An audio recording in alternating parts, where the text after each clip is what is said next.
Assalamualaikum warahmatullahi wabarakatuh. Masih bersama saya di channel Arjano Crypto. Yuhu. Hai. Why, apa kabar kalian hari ini? Semoga kalian hari ini luar biasa.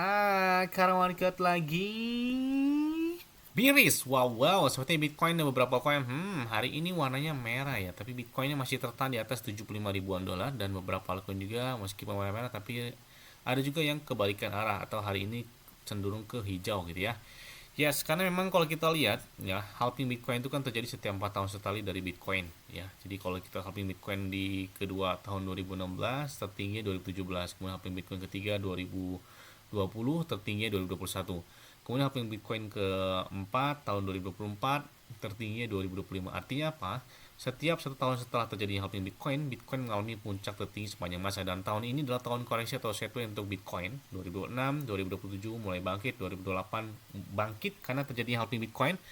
2029 kayaknya bakal kencang banget karena dampak setelah satu tahun dari Bitcoin tersebut. Jadi perlu kalian catat kalender dari Bitcoin halving tersebut ya. Jadi memang itu biasanya berpengaruh banget terhadap market secara global terhadap aset kripto ya. Yes, kalian tanya, Bang, kira-kira pakai exchange luar apa, Bang? Selain pakai exchange lokal seperti Indodex, Bittime, Toko Kripto, Trip, Pintu, Peluang, Ajaib Kripto, dan lain sebagainya. Saya pakai yang sampai dengan detik ini, saya pakai beberapa exchange lokal tersebut. Selain itu juga saya pakai exchange luarnya seperti Bitget. Kenapa pakai Bitget, Bang? Enak sih menurut saya. Trade-nya juga 0%. Kemudian untuk store atau withdrawnya itu bisa menggunakan peer-to-peer, jadi ya nggak pakai biaya lagi ya. Dan enaknya lagi, kalian klik aja di deskripsi video ini ada tulisannya Bitget.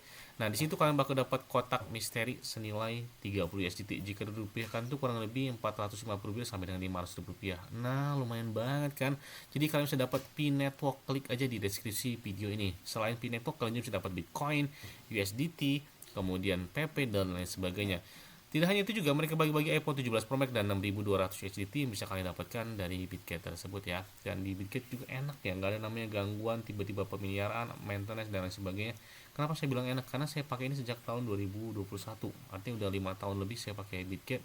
Enak dan lancar aja pakai Bitget ini. Oke, seperti biasanya hari ini, kalau kalian pengen dapat Pineto gratis, klik aja di deskripsi video ini ya. Yes, saya akan memberikan informasi terbaru dan terupdate tentang perkembangan aset kripto, tapi ingat tetap disclaimer dan Dior. Kenapa? Karena modal keuangan adalah diri kalian sendiri.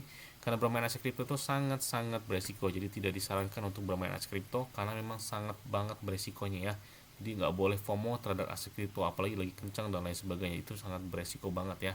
Yes, datang dari P. Banyak banget, Bang, tolong update terbaru dong dari P Network. Oke, kita bahas ya, tapi kita tetap disclaimer dan Dior. Kenapa? Karena dari keuangan adalah di kalian sini. Oke, kita lihat harga hari ini adalah 0,17 dolaran.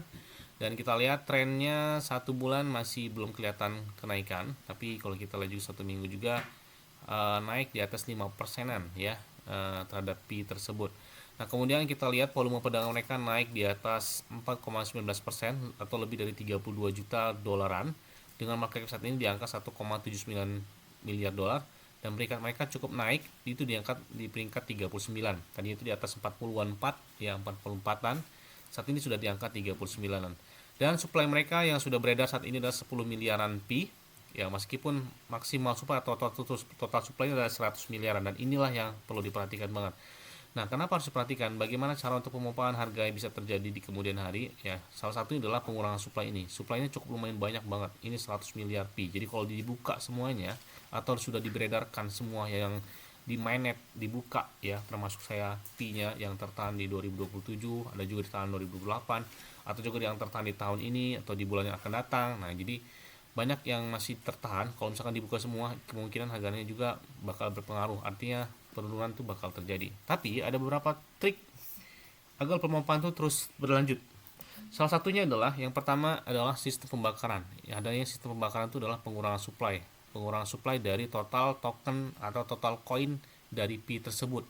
Nah, ini perlu diperhatikan, adalah total supply-nya 100 miliar. Yang ini harus dibakar. Seperti Shiba Inu, itu di tahun 2021 ya, mereka ada sistem pembakaran. Itu udah kurang lebih 50% dari total supply-nya. Bayangkan harga mereka naiknya kencang banget kan ketika mereka membakar 50% dari total supply mereka. Nah, makanya salah satu buat pemompaan P itu juga terjadi, ya menurut saya sih ya sistem pembakarannya ada gitu ya. Kemudian mereka ditambahkan di beberapa bursa besar, salah satunya adalah di Binance. Biasanya token yang listing di Binance itu gila, pemompanya kencang banget. Selain Bana juga di Coinbase yang belum, kemudian juga ada Robinhood itu belum juga melistingkan dari Pi. Makanya kita lihat karena di bulan kemarin itu di bulan Maret Pi listing di Kraken ya, baru saja ditambahkan di Kraken. Dan apakah di kuartal kedua tahun ini, kuartal kedua itu berarti masuknya di bulan April, Mei, Juni, apakah Pi bakal melistingkan tambahan exchange atau bursa? Kita tunggu aja nih ya. Nah, kemudian kita lihat, oke, kita lihat di sini ada beberapa pembaruan menarik. Jadi ini kita lihat ya, ada Pi mainnet saat ini sedang sedang meningkatkan ke protokol 22 yang terbaru mereka ya. Bahkan deadline-nya atau batas waktunya itu di tanggal 27 April. Jadi, semua node mainnet itu diwajibkan untuk menyelesaikan langkah ini sebelum batas waktu agar tetap terhubung ke blockchain atau ke jaringan tersebut. Nah, kemudian kita lihat juga di sini bahwa ada berita yang cukup menggembarkan. Jadi di aset kripto Pi Core Team telah resmi membuka kode sumbernya di Pi Smart Contract. Dan ini sepenuhnya itu publik di GitHub ya. Bahkan 100% transparan, Kompleks dapat menguji, mengaudit dan berkontribusi hari ini. Ini adalah tokoh sejarah bagi Pi Network. Jadi mereka bisa lihat kegunaan dari Pi yang kemana saja Pi itu berada. Ada smart contract yang ditambahkan di sini. Kemudian dari Pi Core Team mereka, jadi kita lihat di sini Pi Network telah resmi memirilis server RPC ya, yang mana saat ini tuh tersedia di testnet, bahkan mendukung pengembangan pengujian dan penerapan masa depan smart contract di dalam ekosistem Pi. Jadi server RPC ini itu memungkinkan pengembang untuk membangun aplikasi responsif, menguji perilaku kontrak dan mengintegrasikan layanan menggunakan data blockchain real time. Bahkan operator node dan layanan pihak ketiga juga dapat menjalankan server RPC mereka sendiri. Jadi kalau kalian bisa lihat juga di pembaruan mereka di myNFP.com atau dari Pi Core Team mereka. Selain itu juga, jadi Pi Mainnet telah berhasil ditingkatkan sebelum ke Pi22 ya. Mereka setelah berhasil meningkatkan ke protokol 21. Bahkan operator node, pastikan sistem kalian sudah diperbarui dan pantau terus petunjuk terkait peningkatan Pi22 mendatang. Itu Pi22 itu paling lambatnya di tanggal 27 April batas waktunya. Jadi siap-siap upgrade yang terbaru V22. Apakah bakal terjadi pemompaan di tanggal tersebut? Kita tunggu aja ya. Nah, apalagi nanti di bulan depan mereka bakal ada event, terutama di tanggal 6 Mei ya. Jadi pendiri Pi Chengdiao Fan ya, itu akan berbicara di Konsensus 2026 pada hari Rabu tanggal 6 Mei jam 11.15 waktu setempat ya. Dan kita lihat seiring AI secara dramatis, jadi ini bakal hadir selama 20 menit ya, mengadakan atau berbicara dalam acara tersebut di Konsensus Miami. Dan kita lihat seiring AI secara dramatis menurunkan hambatan untuk membangun produk, persaingan semakin terpusat pada data autentik, akuisisi pengguna dan partisipasi manusia yang terpercaya. Jadi presentasi Chengdiao ini itu akan mengeksplorasi bagaimana infrastruktur blockchain Pi, identitas terverifikasi dan jaringan yang terlibat secara global itu dapat mendukung produk berbasis utilitas dan model bisnis secara era AI.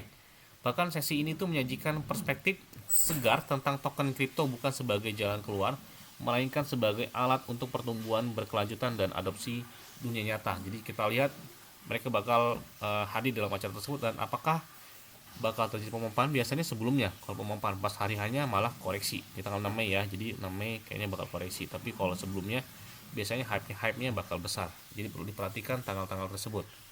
Nah, kemudian kita lihat ada lebih dari 18 juta pengguna terverifikasi identitas DP, jadi sudah 18 juta pengguna, udah banyak banget ya.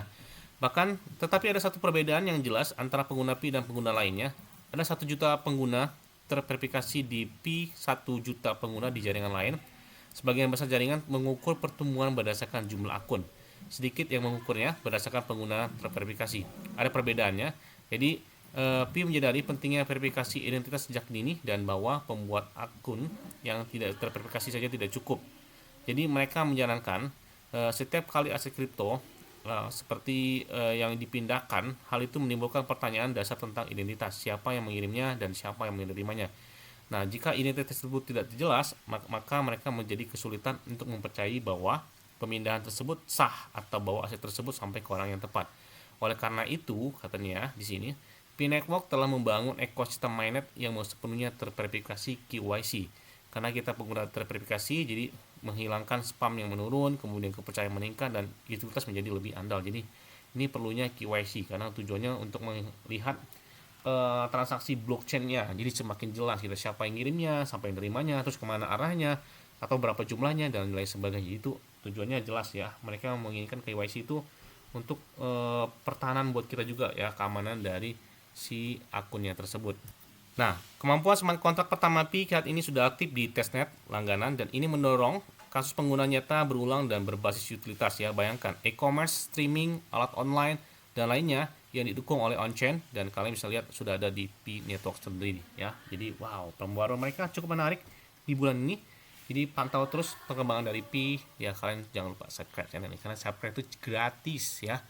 Yes, mungkin itu aja yang dapat saya sampaikan kepada kalian semua. Ingat-ingat ya, semua disclaimer dan Dior. Kenapa? Karena modal lingkungan adalah diri kalian sendiri. Selalu gunakan yang badan santai. Jadi apabila market dalam keadaan bearish, bullish dan bagaimanapun kalian tetap tenang dan santai. Terima kasih.